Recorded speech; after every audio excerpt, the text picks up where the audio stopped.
able to travel and come here, we can talk. Or if I'm able to take some time and come see you, I will do that. So. And I want you to also be in touch with your Uncle Nasser. And maybe you can go over some of these things with him. But yeah, I have gone over a lot of them, quite honestly. What's about what's going on in your family, you know? I mean, your family. I couldn't tell you much. You know more about them than I do. Yeah, I spoke to Nasser yesterday. He called me at 10 p.m. and I talked to him to 2 a.m. and he gave me, extreme more detail about stuff and told me I was mainly listening, 99% of the time and just letting him talk. But he gave me a very clear idea and the full story of the family background and what had happened and how it happened and how the marriages were set up. And I mean, I was quite frankly shocked because those stories horrified me and were even more vicious and ruthless and cruel than what had happened to me. So I understand the background these people are coming from is, beyond your wildest dreams and ruthlessness, mercilessness, and just straight, literally killing each other. But I mean, I couldn't believe it. But I mean, I can't believe like you didn't know anything about this, because when I asked Nasser, he said when my father first came here, it was 1976. Is that right? No, it was before that. Before that? Maybe like 75? It was more like 70. Well, he came more than once. The last time he came was around that time, 75, 76. But he came before that, and he couldn't stay. He was deported. Yeah, that's what I heard. He got deported, and it was more than once, too, that he got deported. Is that right? Yeah. Well, he got deported once. Yeah, and then he came back again, and then... He came back, and then there was a story how he managed to stay. I mean, I could tell you all of that, but I don't want to say it on the phone. Yeah, no problem. Well, I mean, but I know that, like, he stayed with you. Nasser told me that in 1976 he got deported, came back, and then in 1977 he stayed with you. But he told me the advice your dad gave him, which is actually very good, sound advice that I like a lot. He said that your dad told him, like, you got deported once, now you're back. Like, if you want me to help you out, I will, but you're going to have to, like, walk the straight line and do everything legally and properly, and you're going to have to get the right type of visas, and you're going to have to get a student visa and become a student and really go to school and really try your best. And my dad agreed to that, to your dad's advice, and went along. Is that right? Yeah, and he did that. Yeah, and then... He did. He got a student visa. And he went to college and he graduated. He went to this college in New York. I forgot the name. And he got a degree in computer engineering, whatever. I mean, he was a very hardworking person. And, he actually made himself into somebody by his hard work. That much, I can tell you. So, I mean, I can tell you a lot more about it. Yeah, well, no, I was curious because nobody ever told me this stuff. Like, I never heard it. I mean, I would have liked to know. I mean, that's pretty amazing. But what Nasser told me he had a very strong, positive personality and very charismatic and enthusiastic and extremely hard worker, and was very good to his family, and sent them $400 every 3 months, and it made the difference of night and day. He told me, Nasser, at the time. Yeah, I mean, he was very different from both your other uncles, okay? And he was he had this. Well, he was the oldest one. But there's another older brother, but he was the oldest of those, because the older brother is half brother or something. I don't know. I forgot. But anyway,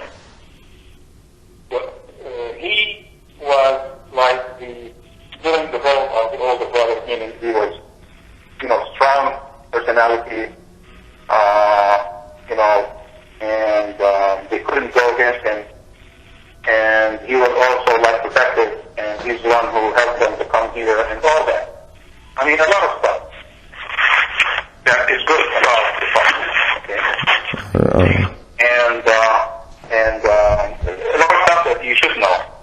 And I want to talk to you about it in person. Well, yeah. Well, I mean, that's the stuff. I want to know about the positive qualities so that I can apply them and then be like he was, a successful. And I know if had he been alive, he would have taught me these positive qualities and success traits and laws of success, and I would have followed them. Yes. No questions asked. I mean, when kids can see the promise, they'll pay the price. No problem. They'll put in the long, hard hours of work necessary for success, as long as you can get them to see the price. Well, I want to sit down with you, and I want to help you and try to do. Yeah, I mean, as you know, my situation is different. I just didn't know how it transpired, and the only one who told me was Nasser. Basically, when he was on his deathbed, and it was like, him just like kind of telling me the truth, and finally just letting it all out. And before, I mean, I should have known about this long time ago. And then, and I agree completely with part of what had happened with Hanuti. I agree with his ruling 100% that life insurance money is lawful money for the people who are inheriting it, me and my mom, because it was a part of a contract that was being fulfilled, a legal contract that we had no part in. It was my father's the one who signed the life insurance company policies. And then some of them I think might have been work also. I don't know if you knew about that. But I mean, I don't know about the full extent, but I know Liberty Mutual is one of the companies and several others. And there was several policies, insurance policies. It wasn't just one. Well, some of it is provided by the employer for workers' compensation, and some of that has nothing to do with it because it's provided by the employer. Okay? So the stuff that's provided by the employer is actually very halal because you don't have to do anything to get it. They do it for you. Okay? So in my opinion, it's halal. Well, anyway, I think we have a lot to talk about, and but in the meantime, what I really want to say is that I want you to have a plan for your life, Well, I do have a very good plan, actually, and my plan for my life is what my father's plan was for me. I agree with his plan and I endorse it. And as a matter of fact, I agree with your father's plan and endorse it too. And I'm very grateful and thankful to your father for giving my father good advice and for him following it. And I'm just like... Well, I want to help you with it so you can tell I think we should meet and you can tell me what it is. Well, yeah, and also, if it's possible, I want to meet with Al-Hanuti himself, because I want him to confirm some of the facts. I just want to know. So my mom at first... Well, he's in Virginia, not very far from here. So he's still around, he's in Virginia, and then, does he keep... So just to be clear, so when I meet him, I know what he already had said. And you think he would remember this, or would he forget, or what? Well, he's very old, so I don't know. Yeah. But his initial ruling that you heard... They forget. All right, yeah, that's what I was afraid of. But his initial ruling when you were there was like what we agreed upon earlier, that the contract... Yeah, this is what he told me. I remember very well what he told me. Okay. And,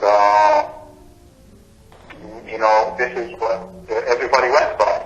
Yeah, and my mom initially, you said, opposed she said she wanted to hold on to the money, and she didn't want the Sharia law applied. Well, she was, I don't think she came out and said she was not going to give them the money, but she was kind of dragging her feet on it, and the bottom line, the conclusion I came to, is that she really did not intend to give them their money, according to the ruling.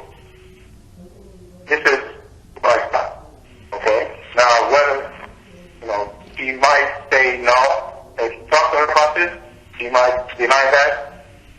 But anyway. But your initial feeling was that she was holding back and dragging her feet, and she did not want to let go of the money, although she might have not verbalized it. Yeah. All right. And then did her dad, is her father the one who convinced her we should divide the money Sharia law, or was that Magdi? No, her father. So her. He's the one who started all of this, Hanuti, and he told him, what should we do with this money? And as a matter of fact, after he died, Hanuti talked about him, praised him for being a person who came to him and asked him, I want to do this according to Islam. So that's one of the things that he talked about in his favor after he died, to praise him, because when somebody dies, you try to mention the good points, right? Yeah. And what the good things they did. So he mentioned that. So it was his grandfather. Okay? It was my grandfather who asked for the Sharia law and how we should distribute the money. And then, although my mom fully was my legal guardian and had all the money and the only one who possessed it, then she agreed to the ruling after her dad convinced her and you helped a little bit. And then Magdi was the number one person though pushing for that third, the 120,000 to go to him. And he did get it, and she gave it to him. And then everybody lost track of what he did with the money. Share, and what happened with that after they got it is something that is completely unknown to me. And I'm the kind of person who doesn't really want to know other people's business. So I just don't, I don't care. Well, and I played a role in it because I maybe pressured her, whatever. That's fine, but other than that, I don't care. Yeah, but I mean, if you wanted to stay neutral and you want to stay out of everybody's business, you shouldn't have pressured her. That was like, you should have just stayed neutral. I was in a situation where I was married to her, and if I said nothing, I would have been condoning something that would have been wrong, because to go against a ruling like that is wrong. So I told her that the right thing to do is give them their money. That's all I did. That's all I did. Well, Magdi got the money, like I told you, I swear, he pocketed it, and that's it. I don't know, I know you don't want to know the rest of it, but that's the truth. But now you know why he entered. After they got the money, it's not my business. Yeah. They got their money, and what they did with it is their business. Yeah, do you also know that Magdi intended on marrying my mom before you did? And he had, I swear Magdi had wanted to marry my mom before you married her. Like, he thought he was going to get married to her. And that's... Yes, that's true. He wanted to marry her, and I told Hanuti, if there was somebody else, I want to cut the ties. Okay? And he said no. I don't know. He was like, I don't know why he had an opinion on this, but it was really strange to me. I think what happened is, your mother wanted to marry me, okay? And then Maggie was there, trying to, he wanted to marry her, okay? But what happened is I told her nothing's going to happen until the 4 months, the period, like that passes. Which in the case of a widow is 4 months. Okay? I told her, I'm not going to talk to you, I'm not going to say anything to your father about marriage. I talked to her kind of like on the phone, without making any commitment. But Magdi had already talked to her father and they read Al-Fatiha together. Well, if they did that during Al-Iddah, then that would have been null and void, because during the Iddah, you cannot make any commitment. Yeah, it might have happened during that time, by the way. During the Iddah time, the 4 months. I waited until the 4 months were over. And then I talked to her father. So I went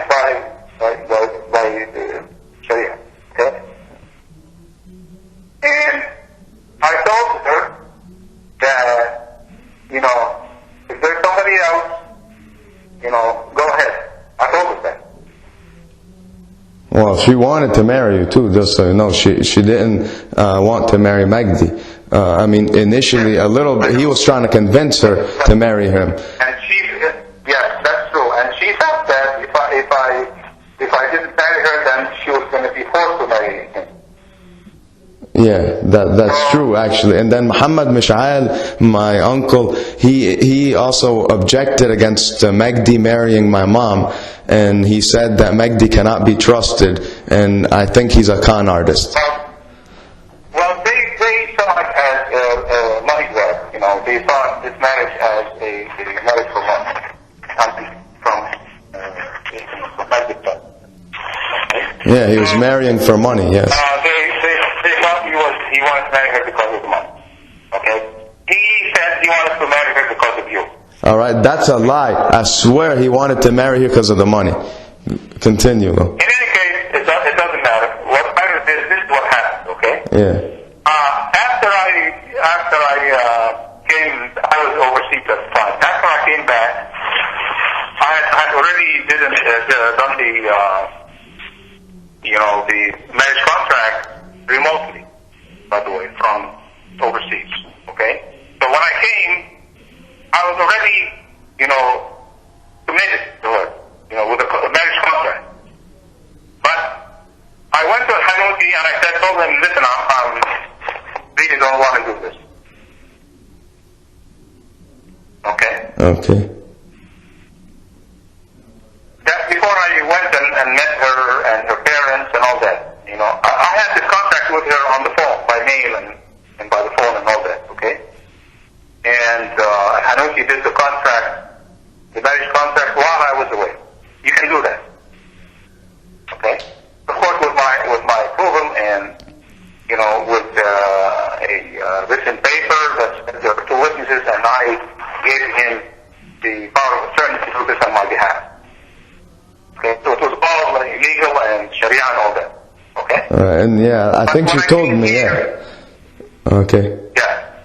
So when I came, I went to Hanuti. I said, listen, I went to his home. Okay? At the time he was in Jersey City. I said, listen, I want out.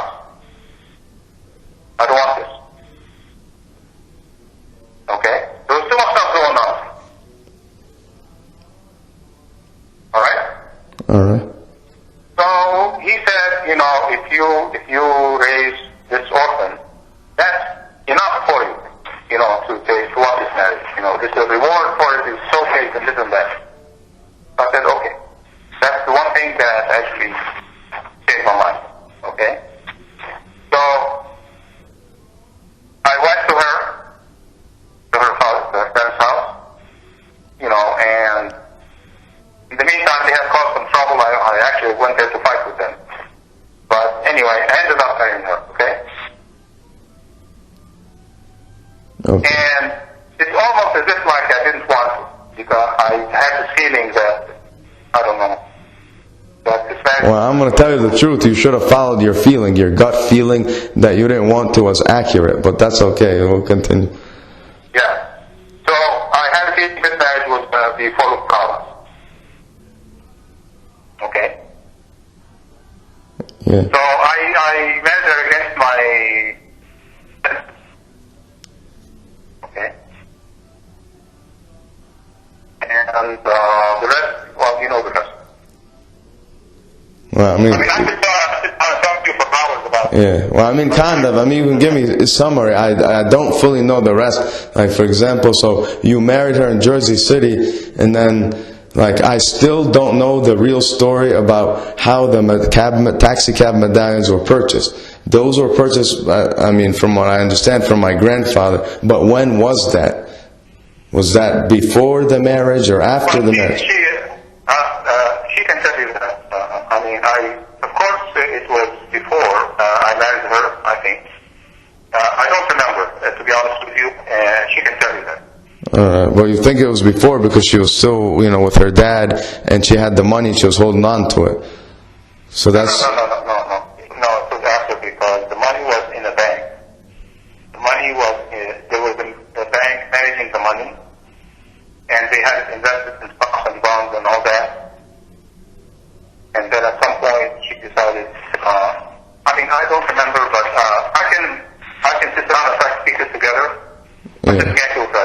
But I mean, I guess the real question I'm asking is, so when you married her, she had taxi medallions, or she didn't have taxi medallions? I guess she did. From what I remember, she did not. And then she bought them later. Yeah, I think she bought them later. So she then I'm like. not sure. But I guess another question is, my grandfather was alive though when she bought the taxi medallions, because he's the one who said taxi medallions are the greatest investment in the world, and let's buy taxi medallions. There's only a limited number and they're for sale now. And then he convinced her to do that, and then she bought them. And because I know he drove one too, and Ashraf drove one. Yes, and he was right about that. The taxi medallions were the best. There's no question about that. Yeah, so I mean, somehow when she was. At that time they were selling for like, $10,000 or less, and now they're worth who knows. Well, I know, but so the medallions were probably bought then in 1983. Yeah, 83. Okay. And then afterwards, so like on the sale, still nobody fully wants to tell me, including my mom, about exactly what had happened. I know who owns them all. Muhammad Khalil owns them all, and he's the one who bought all of them for $10,000 a piece. What is it that you don't know that you find out? I just want to know where and how she sold the medallions to Muhammad Khalil. No, she didn't sell them to Muhammad Khalil. This is, as far as I know, this is not true. She sold them to Azza then? No. They own them right now. I have the numbers, and they own them, the 6 medallions. And Azza, I talked to her recently, she told me. I don't know. I thought that they sold them to whoever wanted to buy, but I don't remember that it was Muhammad Khalil who bought them. Yeah, he bought all 6 of them. He owns them now, and he's owned them since 1986. Well, I swear, this is the truth. They confirmed it. I mean, it is public record. You can go to Newark, New Jersey. The one that she sold while I was married to her, they were sold in 1987. Or 1987. That's the year. Not 1986. Okay, I mean, I was. Actually, it's more like late 1987 or maybe 1988. I don't remember. But it was not 1986. So it was 1987 that the taxi medallions. So 1980. And is that true? So did she sell them off like one at a time, or all 9 of them at a time, or 6 or 7? Because I mean, these are the numbers. She sold some of a few at a time, maybe 1 or 2 at a time. I don't remember. Because I mean, yeah, Azza told me they have 9 medallions total that came from me totally. And they were the first 9 that they acquired. Yeah, but she didn't sell all of them. I don't know. I mean, you can ask her about that. I don't know. Yeah. Well, when I ask her, I mean, she just tells me that, I mean, this is her words, that you beat her into submission into selling them, and she didn't want to sell them. I told her that I thought that there was something better, a better investment than the medallions, and I pressured her to sell them. That's like, I didn't beat her in submission. I told her that there was something else better than medallions, and I was wrong. I mean, like I said, I told you from the very beginning that whatever mistakes I made, I would tell you those mistakes. I'm not going to hide or lie about it, okay? Well, I mean, I want to know the truth. I mean, also, you could have just hired a management company to manage the medallions, and you could have just did nothing but collect money with peace of mind without having to do anything. And just so you know, I would have been okay with that. I swear, I would have been okay with you not telling her to sell the medallions and her not selling them, and then us living off the medallion money and like providing food and shelter and education for the whole family, no problem. Me and my brothers and sisters. That's fine. I made a mistake, and I acknowledge that mistake. Okay? But if she tells you that I pressured her, okay, gonna force her. No. He also,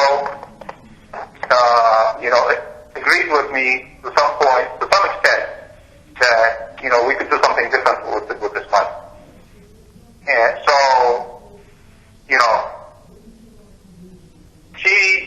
what she told you is kind of exaggerated. Okay? That's all.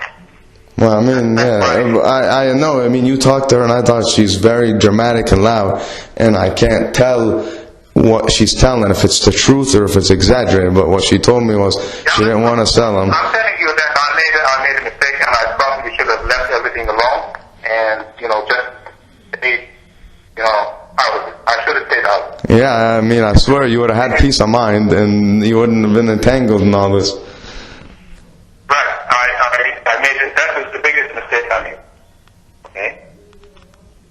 I agree with that. Yeah, I mean, Nasser told me, by the way, I mean, number one, just so you know, I respect your family tremendously, especially your father. I have extreme gratitude and respect and honor for him and his philosophies. And that your family is a very, very good family, just so you know.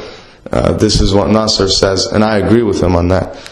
And I'm grateful for the services that your dad provided to my dad and helping him out. And yeah, I wish you would have just stayed, out of the whole thing, because quite honestly, my mom and her family are all dysfunctional, and my father's family is all dysfunctional too. Well, what's done is done, okay? There's no sense in looking back, really. I mean, you have the right to know, okay, and knowing is one thing, but, crying over spilled milk is another thing. I'm not crying over spilled milk. I'd rather go milk another cow, quite honestly. I'm very like my father in that respect. But the only thing I'm upset about is I have a right to know what I didn't know. I didn't even know I had a dad till I was maybe 15. And the info that was given to me, you never told me I had a dad. And he was your best friend. And I also asked around to see if he had any friends. Everybody told me you were his only one friend, and you were his best friend, and that he really liked you too, by the way. And that you were his only true friend. Alright, so... Well, I want us to sit down together, because this can go on for hours. Alright, I mean, we can move on from that. I just, the thing I'm upset about is just I have a right to know who my dad is and where he's buried and, what happened, and then to know how he wanted me to come up or be raised, and then to have whatever resources that he had lined up for me in contracts, without outside pressure and influence for other people's ulterior agendas or motives.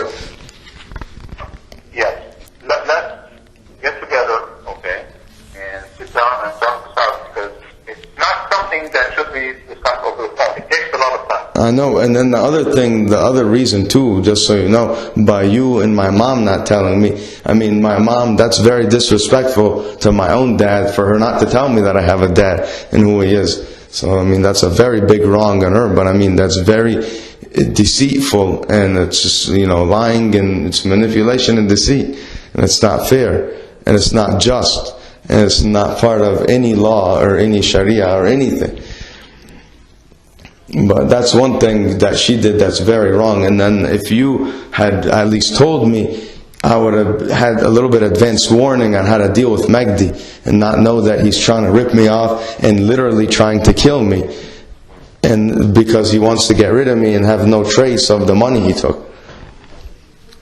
I didn't know anything bad about him. You wanted out. You wanted out. You wanted to leave. Okay, you were rebellious. You're right. That's true. When he came, he was not your life safety thing. You backed onto him. Okay, you didn't want to stay with me. Maybe I was a little too rough on you or something like that. Well, you were extremely rough, not a little too rough, overly rough. I mean, let's be a little honest. I mean, that was extreme roughness. Okay. But that's why I wanted to leave, though. Do you understand? I would have never wanted to leave my own mom and brothers and sisters and family if it was like a normal household. But when I was getting beat every day and tortured, that's a problem. No kid is going to be able to function properly in that type of environment. Okay, if that's what you want to call it, you're saying that you got beat and tortured every day. Well, that's a little extreme, I think, in the way that you described it. Well, it's true, man. I mean, you did beat me. I'm not making that part up. And I mean, you endangered my life several times by like taking me to a foreign country and then not getting me medical treatment or anybody. And I mean, that in itself is not right. I mean, that's why I was objecting, and I didn't want that to happen again. And I was trusting my gut feeling. Okay. If this is how we feel, then this is how we feel. Okay. But I'm trying to say that's normal. Like any normal kid, put them in that type of environment, that's how they'll feel. I wasn't abnormal to be afraid of that. I was just being normal. Okay. Maybe that was a mistake, but I had my reasons for wanting to do what I wanted to do. Okay. I could have picked a different place, or I could have done something different, or we could have gone back to Egypt. Maybe that would have been better. Yes, probably. I don't know. But I mean, we could have just stayed here and been a normal family and went to a normal good school, and then you just kept the eye on us and parented us just properly, just like not too extreme and not too lenient either. You teach us the rules, the laws, and okay, a little bit of religion, no problem. But you work on the person completely, though. Okay, well, again, I want to talk to you about all of this, Muhammad, but I don't want to just talk about it over the phone. Okay. Well, I mean, I'm just being honest with you, man. Come here. Okay, if you're just venting, that's fine. Okay, but if you want to sit down and have a discussion about this, I want to have this conversation with you. Okay, but I mean, you have to. I mean, if you have to see the reality of it too, as little kids. I mean, all of us. I speak for all of us now. All we wanted was just a stable environment, but we couldn't get that. And then I told you, like, if you just look at basic child psychology, moving kids around is the most harmful possible thing you can do to a kid.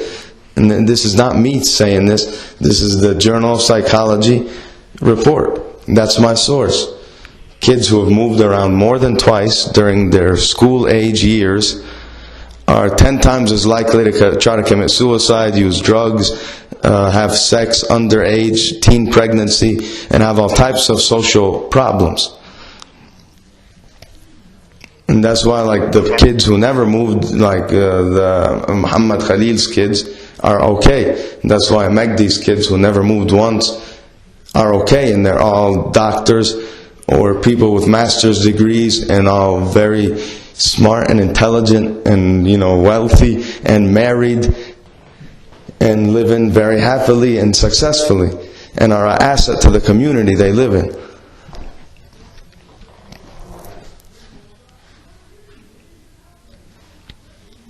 And we could have easily been like that had we just stayed there and just, went through the same process they went through.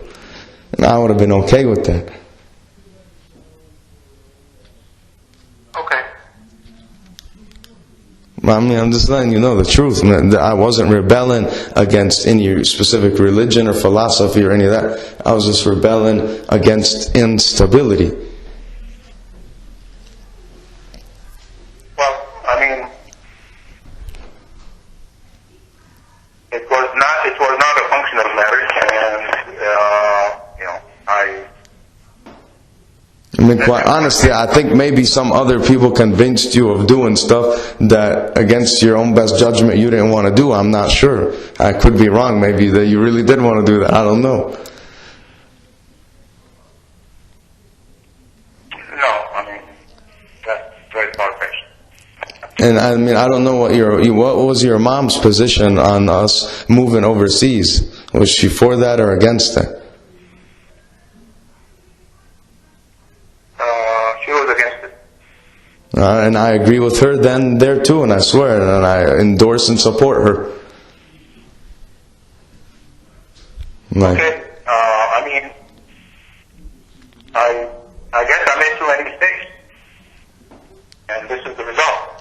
Okay. Like, I swear, like, all you had to do was just listen to your father and mother, and there would have been no problem at all.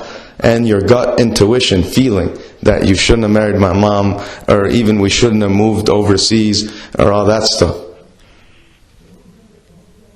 Like, there would have been no problem, I swear. Okay. Do you want to have this conversation now? Well, I'm just telling you the truth, man. It's not. I'm neutral. Doesn't matter, and it's after the fact now, so we can't go back in time. But I just have to let you know my real opinion. I just didn't have the vocabulary or language or mental ability to eloquently communicate that to you like I can now. I want to listen to you and talk to you about all of this in detail. My only problem is that I thought that we should sit down together and talk about it instead of going over the phone. That's my only objection. Okay? Am I making sense to you? No, that makes sense. I mean, we can stop now, but because I mean, you're saying like I was rebelling, like it was my fault. I wasn't rebelling just because I want to. I was basically agreeing with your mom, even, but I just didn't know how to vocalize. Whose fault it was? I'm telling you the fact. Yeah. The fact that you wanted out. I did want out. That's true. But like this is what happened in my mind, just so you know. So after I left and I went with Megdi, he was the first person to tell me about my father, that I had a father, but he only told me very selective info that wouldn't benefit me and that I couldn't use.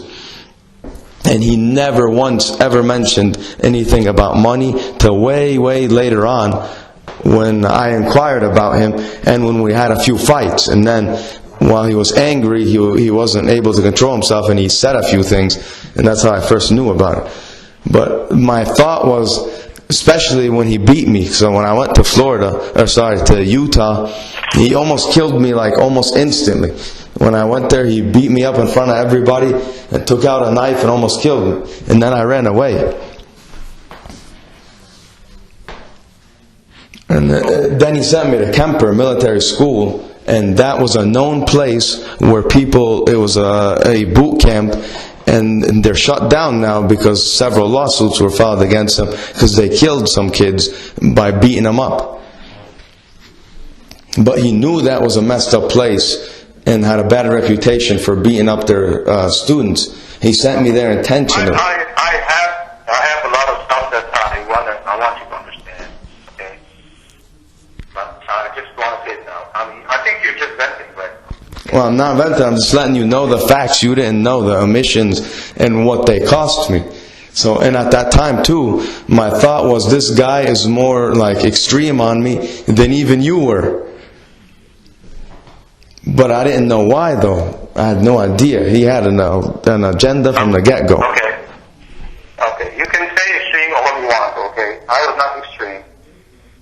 And all that's being said about me, okay, is not correct.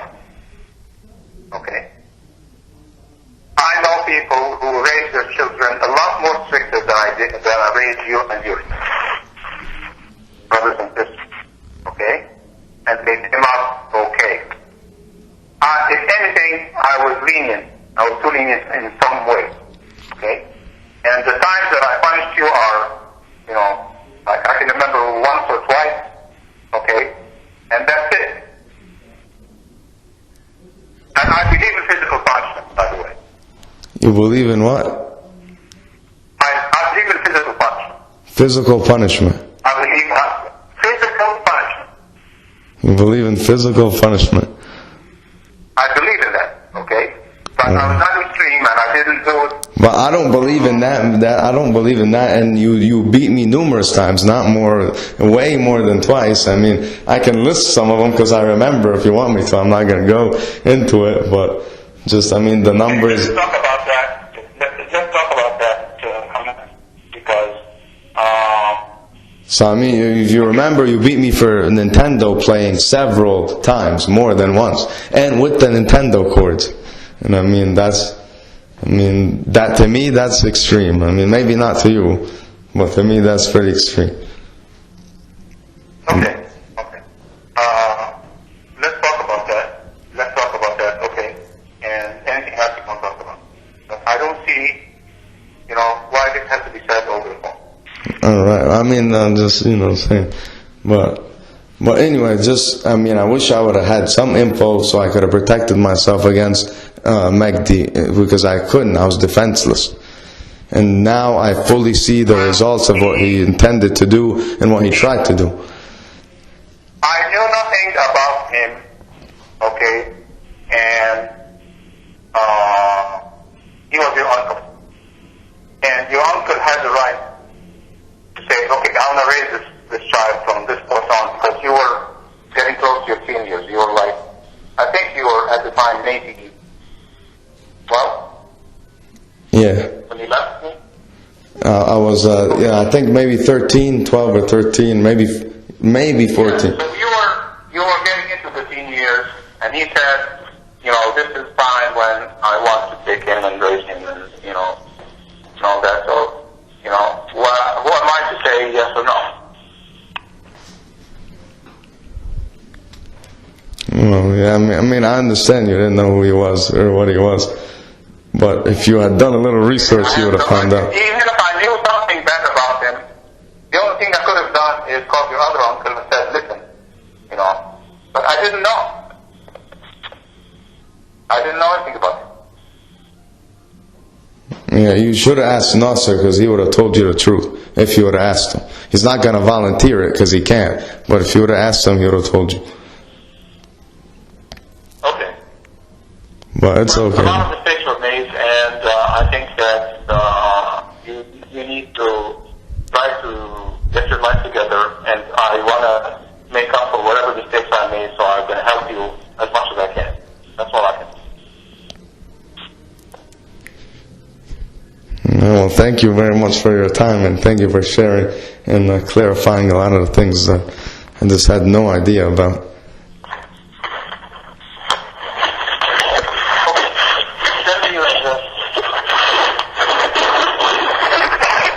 I can barely hear you. The phone's cutting out a little. Yeah, I can barely hear you there. Hello? Yeah. Okay, I can hear you. Send me your mailing address by text or something, and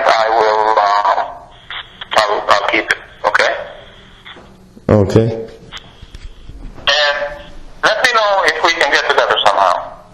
Okay. All right. All right, will do. Finish. All right, thank you very much. You're welcome. Alaikum salam.